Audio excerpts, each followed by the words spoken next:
नमस्कार साथियों, कैसे हैं आप सब।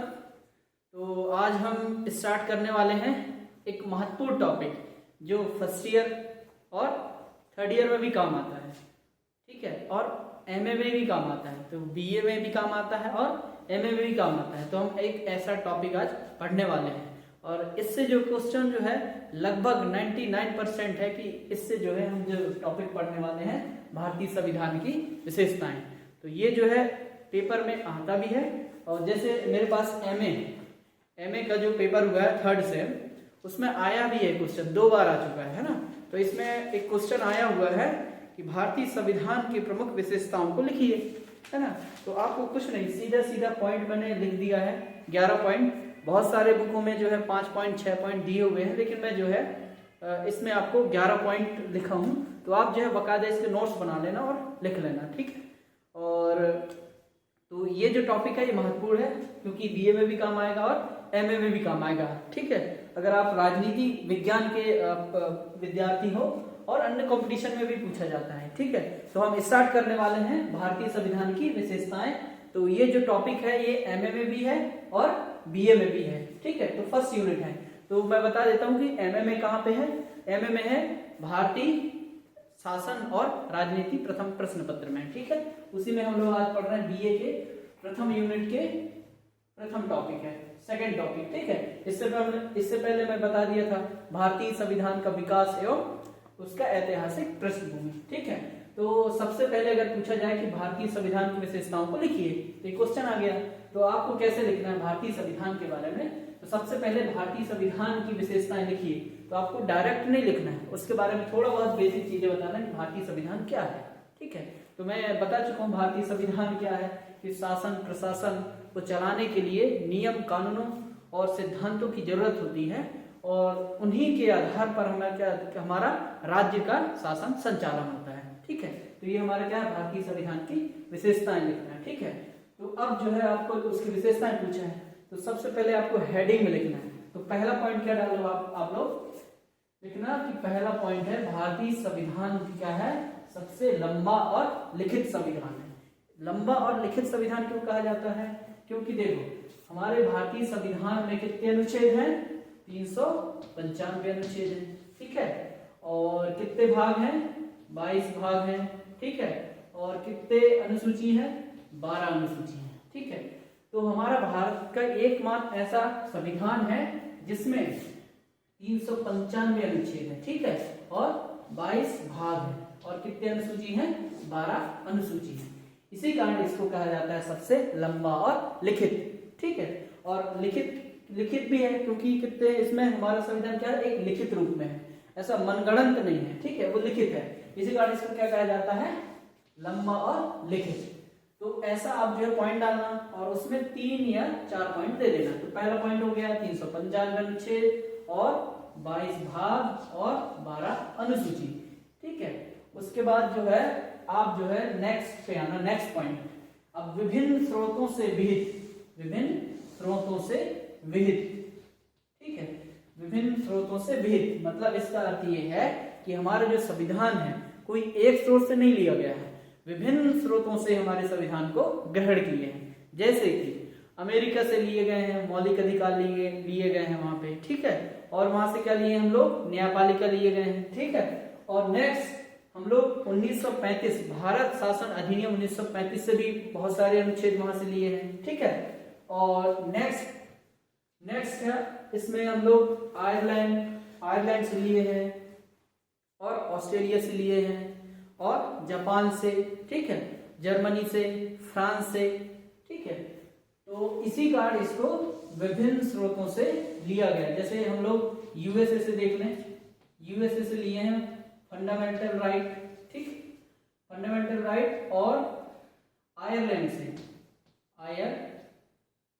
से लिए हम लोग क्या लिए हैं, आयरलैंड से लिए हम लोग राज्य के नीति निदेशक तत्व डीपीएसपी, ठीक है। और उसी तरह कहां से, दक्षिण अफ्रीका से, ठीक है, दक्षिण अफ्रीका, फिर जापान से। तो उसमें हम लोग एक अलग से टॉपिक है, ठीक है। तो इसमें आप जो है विशेषताएं बस लिखना है आपको बाकी हम लोग अलग से पढ़ेंगे कि संविधान में हम लोग कहाँ कहाँ से इसके स्रोत लिए गए हैं। तो आप जो है 4 या 5 पॉइंट हमेशा याद रखना कि अमेरिका से क्या लिए हम लोग, फंडामेंटल राइट, एकल नागरिकता, स्वतंत्र न्यायपालिका, ठीक है। और आयरलैंड से हम लिए हैं राज्य के नीति निर्देशक तत्व, ठीक है। और जर्मनी से लिए हैं आपातकालीन प्रावधान, और दक्षिण अफ्रीका से लिए हैं संविधान संशोधन। तो आपके पास देखिए 5 पॉइंट हो गए आपके पास। उसके बाद हम नेक्स्ट पॉइंट आप लिखना, इसकी विशेषताएं हैं कठोर और लचीला संविधान। क्या है भारतीय संविधान? कठोर और लचीला संविधान। ये थर्ड पॉइंट हो जाएगा आपका। कठोर और लचीला क्यों कहा जाता है इसको? क्योंकि हमारे संविधान क्या है, परिस्थितियों के अनुसार इसमें संशोधन हुए हैं। जैसे कि 101 से लेके अभी तक 107 संविधान संशोधन हो चुके हैं उसमें। तो इसी को कहा जाता है कठोर और लचीला। जैसे संविधान आप संशोधन पढ़े होंगे तो अनुच्छेद 368 के तहत, अनुच्छेद 368 के तहत भारतीय संविधान में बदलते परिस्थितियों के अनुसार संविधान में संशोधन किया जा सकता है। इसी कारण कहा जाता है ना तो कठोर है ना ही लचीला है, इसी कारण है। और 368 के तहत 3 प्रकार से इसमें संशोधन किया जा सकता है। एक होता है साधारण बहुमत के द्वारा, और एक होता है विशेष बहुमत के द्वारा, और एक होता है विशेष बहुमत प्लस आधे राज्यों की अनुमति, ठीक। अब हम नेक्स्ट इसकी विशेषताएं पढ़ेंगे, एकात्मक और संघात्मक विशेषताएं। एकात्मक और संघात्मक विशेषता में आप क्या लिखेंगे कि एकात्मक मतलब क्या होता है कि जब जैसे स्वतंत्र न्यायपालिका है ना, सुप्रीम कोर्ट क्या है, एक है, तो वो क्या है, एकात्मक शक्तियां हैं। और क्या है, संघात्मक है। संघात्मक का अर्थ होता है कि शक्तियों का बंटवारा, मतलब केंद्र और राज्य मिलके काम करते हैं, ठीक है। तो हमारे संविधान की सबसे बड़ी विशेषता क्या है, एकात्मक भी है और संघात्मक भी है। तो आप यहाँ पे आप पॉइंट लिख लेना कि एकात्मक में आप एक पॉइंट लिख लेना स्वतंत्र न्यायपालिका। क्या लिख लेना, स्वतंत्र न्यायपालिका, ठीक, स्वतंत्र न्यायपालिका, ठीक है। और एक और पॉइंट लिख लेना एकात्मक में कि इसमें आप लिख लेना एकल नागरिकता, एकल नागरिकता, ठीक। और एकात्मक में आप अब आप आ जाओ एकल संविधान। क्या है, एकल संविधान है ना, एक संविधान है, चाहे राज्य हो चाहे केंद्र हो। उसके बाद हम आते हैं संघात्मक शासन व्यवस्था में। अब संघात्मक शासन व्यवस्था में कैसे मिलकर काम करते हैं संघात्मक में, ठीक है। तो इसमें क्या है, विषयों का बंटवारा किया जाता है, ठीक है। तो इसमें जो है आपने पढ़ा होगा इसमें कि स्थानीय स्वशासन। तो स्थानीय स्वशासन मतलब होता है कि पंचायती राज्यों को भी शक्ति प्रदान की जाती है और इसमें केंद्रों को भी अलग अलग शक्ति प्रदान की जाती है। तो ये क्या हो जाएगा इसका, संघात्मक शासन व्यवस्था, ठीक। अब हम आ जाते हैं संसदीय शासन व्यवस्था में।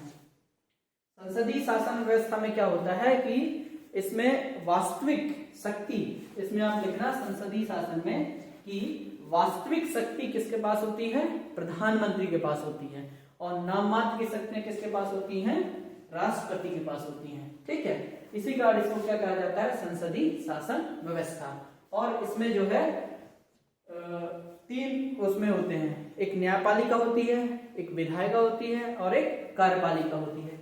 इसी कारण वो मिलजुल के क्या करते हैं, संसदीय शासन का संचालन करते हैं। जैसे कार्यपालिका का क्या काम होता है कि जो भी विधायिका के द्वारा जो नियम कानून बनाए जाते हैं उसको लागू करना होता है, ठीक है। और विधायिका कानून बनाती है, और विधायिका और कार्यपालिका के बीच क्या हो जाता है, विवाद की स्थिति हो जाता है, तो उसका समाधान कौन करता है, न्यायपालिका करती है, ठीक। तो आप यहाँ 3 पॉइंट लिख देना, एक वास्तविक और नाम मात्र की कार्यपालिका, ठीक है।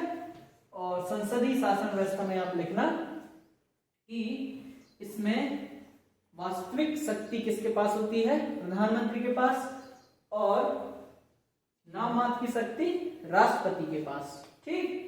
और आप लिख लेना इसमें कि संसदीय शासन व्यवस्था संचालन करने के लिए इनके पास होती है विधायिका, कार्यपालिका और न्यायपालिका, तीनों मिलकर संसदीय शासन का संचालन करती है। अब हम नेक्स्ट विशेषताओं में आते हैं आपातकालीन प्रावधान। ठीक है, आपातकालीन प्रावधान हमारे भारतीय संविधान में सबसे बड़ी विशेषता है, आपातकालीन प्रावधान का व्यवस्था किया गया है। तो इसमें राष्ट्रपति को अधिकार दिया गया है, जिसमें अनुच्छेद हम लोग पढ़ेंगे। इसमें अनुच्छेद जो है, कौन से अनुच्छेद है इसमें आप लिख लेना, अनुच्छेद 352, ठीक है, और 356 और 360। ठीक है, तो 352 में क्या है, राष्ट्रीय आपातकाल का प्रावधान है, और 356 में क्या है, राष्ट्रपति शासन व्यवस्था है, और 360 में वित्तीय आपातकाल है। ठीक है, तो तीनों शक्तियां किसको निहित होती हैं, राष्ट्रपति को निहित होती हैं। ठीक है, अब हम लोग नेक्स्ट विशेषताओं में आते हैं, एकल नागरिकता।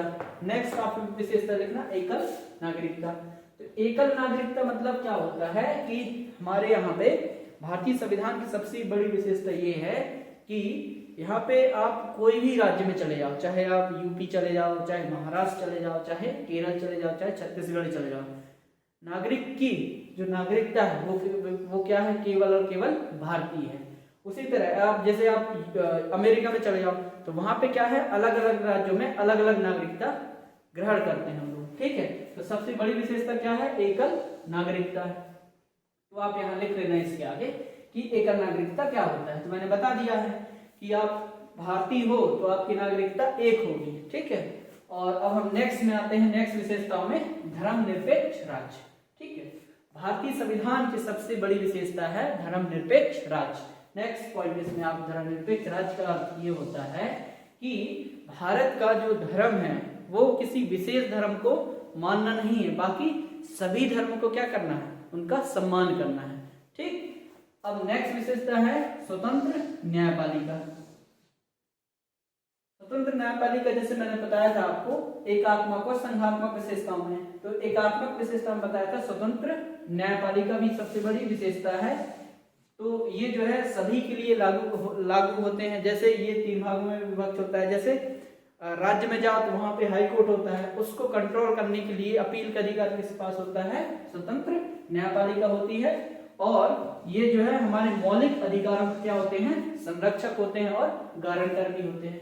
ठीक, उसके बाद आ जाते हैं हम लोग डीपीएसपी, इसको बोलते हैं राज्य के नीति निदेशक तत्व। क्या बोलते हैं इनको, राज्य के नीति निर्देशक तत्व। ठीक है, राज्य के नीति निर्देशक तत्व। ठीक है, इसका अर्थ ये है इसमें कि हमारे भारतीय संविधान में राज्यों को ये अधिकार दिया गया है कि राज्य के कल्याणकारी कार्य करने के लिए राज्य के नीति निर्देशक तत्वों को क्या किया गया है, इसमें उनको सार्वभौमिक रूप से लागू करना किसका काम है, राज्य का काम है। ठीक, अब हम नेक्स्ट विशेषताओं में आते हैं, फंडामेंटल ड्यूटीज।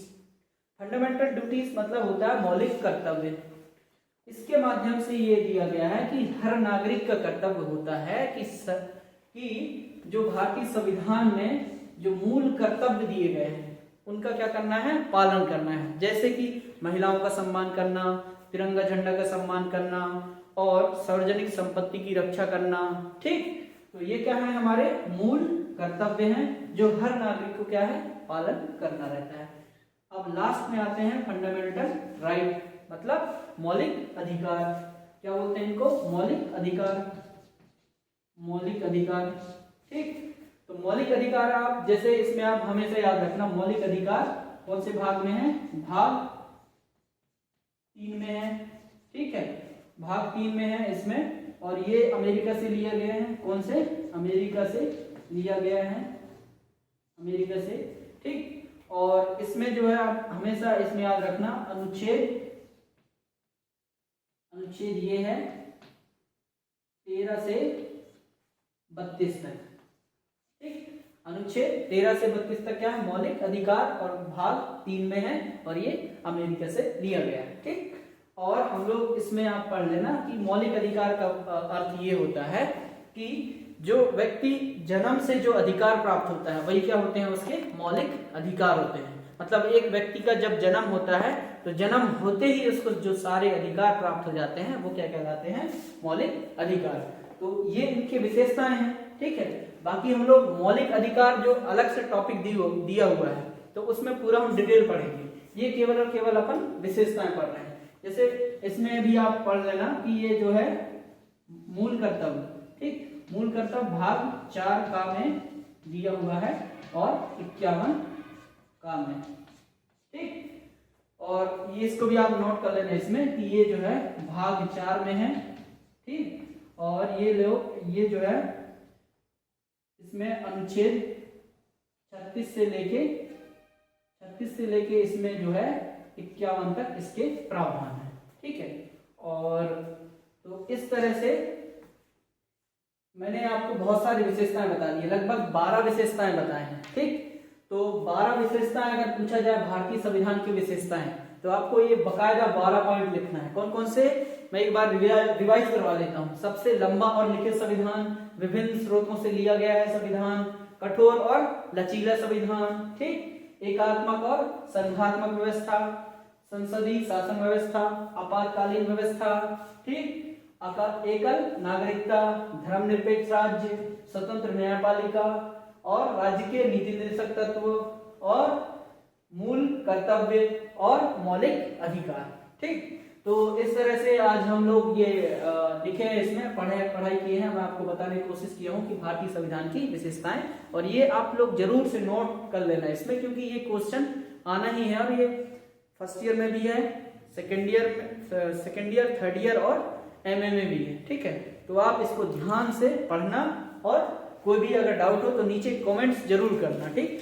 तो आज हम लोग जो है अब हम नेक्स्ट, आपके टॉपिक है क्या है आपका नेक्स्ट टॉपिक, उसमें हम लोग आगे पढ़ेंगे। उसमें आपका नेक्स्ट टॉपिक है प्रस्तावना, ठीक। तो हम नेक्स्ट वीडियो में मिलते हैं और प्रस्तावना पढ़ेंगे। बहुत बहुत धन्यवाद।